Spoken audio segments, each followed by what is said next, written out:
fosil Gallikelor Jumat Kliwon yang terkena segini. Kalau saya cukup merendamnya dengan di sini. Ini kalau disentuh, ini akan mudah-mudahan ini jelas terlihat. Seperti nanti saya akan jelaskan fungsinya. Ini adalah hal yang terpenting perlu diketahui buat sahabat-sahabat, khususnya buat sahabat-sahabat yang masih pemula. Tapi jangan dipanaskan. Nah, inilah hal yang terpenting yang mungkin jarang kita ketahui, khususnya buat sahabat-sahabat yang masih pemula. Yang terpenting adalah pada saat kita menuangkan air atau mengganti air, jangan sampai. Assalamualaikum warahmatullahi wabarakatuh. Di kesempatan siang hari ini saya akan kembali mengulas tentang fosil Gallikelor Jumat Kliwon yang beberapa hari lalu sudah saya potong-potong menggunakan gerenda dengan ukuran yang kecil-kecil, meskipun ada beberapa bagian yang di ukuran yang tidak terlalu kecil, katakanlah segini. Ukuran besar di antara potongan-potongan fosil Gallikelor yang kali ini saya rendam. Dan ini adalah proses alami perendaman fosil Gallikelor sehingga kita bisa menghasilkan fosil Gallikelor yang lebih bagus lagi. Mungkin di luaran sana tidak sedikit dari sahabat-sahabat yang menggunakan metode-metode lainnya, entah itu dikasih minyak zaitun, direndam dengan air jenis apa, dan lain sebagainya. Kalau saya cukup merendamnya dengan air mentah, air sumber, air biasa, yang sekarang sudah saya wadahi di dalam toples selama berhari-hari satu tutup rapat. Baik, langsung saja saya akan menunjukkan kepada sahabat-sahabat, khususnya buat sahabat-sahabat yang pemula. Ini sudah saya rendam selama 6 hari, teman-teman. Saya akan menggantinya airnya dengan air yang baru. Nah, ini bisa disaksikan sendiri, ini banyak debunya ya, karena saya simpan di dalam ruangan sehingga banyak debunya tidak saya tutupi, dan ini saya akan coba untuk membukanya. Ini sengaja saya kasih karet dengan plastik biar tidak terlalu terkena udara. Nah, ini yang dalam bentuk ukuran sedang. Ukuran sedangnya begini. Ini saya akan keluarkan satu persatu. Ini juga ukuran sedang. Atau sebaiknya saya akan keluarkan satu persatu di lantai saja ya, biar lebih jelasnya. Ya.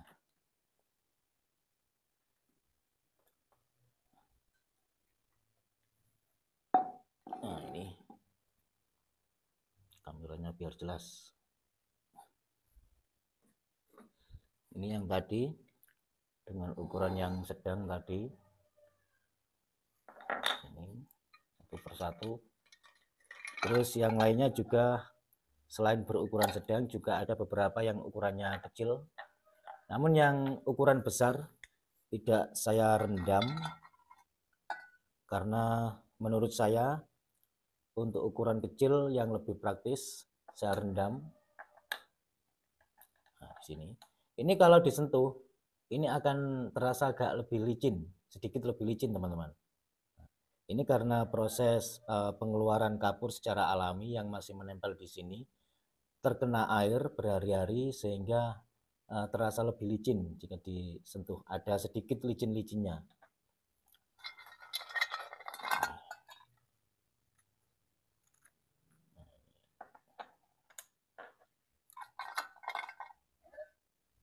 Ini juga ukuran sedang. Meskipun ini pinggiran, menurut saya kualitasnya lumayan bagus. Ini pinggiran. Ini juga ukuran kecil. Dan bisa diperhatikan sendiri bagian airnya. Ini kalau saya goyang-goyang sedikit begini. Ini bagian airnya tampak jelas sekali. Mungkin kurang jelas ya di kamera. Mudah-mudahan ini jelas terlihat. Seperti sedikit lendir-lendir atau sedikit yang hampir seperti lumut tapi warnanya masih putih kekuningan. Ini adalah kotoran atau bagian zat kapur yang keluar dari fosil Gallikelor, yang keluarnya masih sedikit, dan akan saya rendam lagi ini nanti. Akan saya rendam lagi, dan sebelum saya rendam, ini fosil Gallikelornya saya cuci dahulu.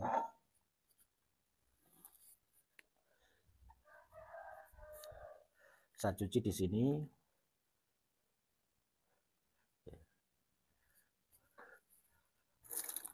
Menggunakan air agar yang terasa licin-licin yang masih menempel tadi di bagian fosil Gallikelor ini biar bersih total. Saya cuci satu persatu biar lebih bersih. Setelah dilakukan pencucian nanti, saya akan merendamnya lagi. Merendamnya untuk sekali lagi dalam jangka waktu sekitar 5 hari atau 1 minggu. Nanti saya akan jelaskan, selain fungsinya akan menjadi lebih baik tampilannya, juga berpengaruh kualitasnya akan lebih baik lagi.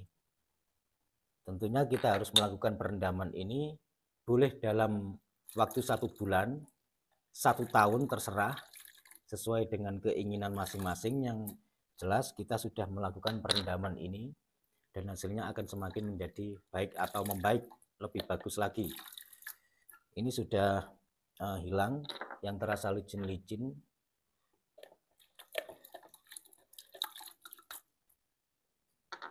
Nanti saya akan jelaskan fungsinya yang mempengaruhi dari segi bahannya itu bagaimana, dan dari segi kualitasnya juga tentunya lebih baik lagi. Selain itu dari segi energi alaminya tentunya semakin baik, semakin mempengaruhi dari segi energi alaminya. Nah, ini yang terakhir.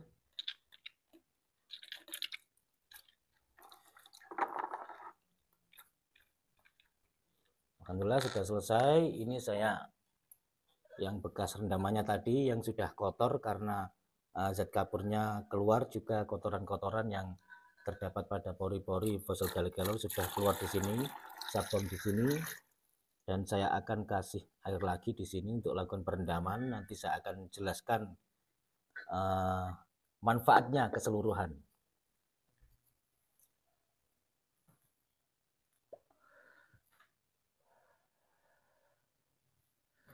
Nah, barusan kita saksikan bersama-sama setelah saya keluarkan dari air rendaman. Ini begini. Nah, hasilnya. Ini adalah hal yang terpenting perlu diketahui buat sahabat-sahabat, khususnya buat sahabat-sahabat yang masih pemula. Ini tadi sudah saya ganti, air yang bekas rendaman saya buang dan saya ganti dengan air yang baru atau air yang bersih. Nah, tentunya lebih jernih lagi. Perlu diketahui buat sahabat-sahabat yang masih pemula, setelah kita keluarkan dari air rendaman, sebaiknya fosil Gallikelor kita diamkan dulu, tapi jangan dipanaskan. Nah, karena tujuannya untuk kita diamkan sejenak ini agar mengering terkena angin, kering dengan perlahan. Sekali lagi, tapi jangan dipanaskan teman-teman ya. Nah, ini sudah sedikit mulai mengering, dan nanti kalau sudah mengering, nah, kita sudah siapkan atau baru kita siapkan air yang baru atau yang masih bersih. Nah, inilah hal yang terpenting yang mungkin jarang kita ketahui, khususnya buat sahabat-sahabat yang masih pemula. Yang terpenting adalah pada saat kita menuangkan air atau mengganti air, jangan sampai air yang baru ini terkena tangan kita. Itu tidak berefek apa-apa pada bagian materialnya, tapi akan sedikit mempengaruhi dari segi energinya, begitu. Karena untuk air yang sudah tersentuh tangan atau sudah tersentuh kulit manusia, itu berbeda dengan air yang masih 100% murni, belum tersentuh siapapun, yang masih dari sumber atau masih baru dari keran, begitu.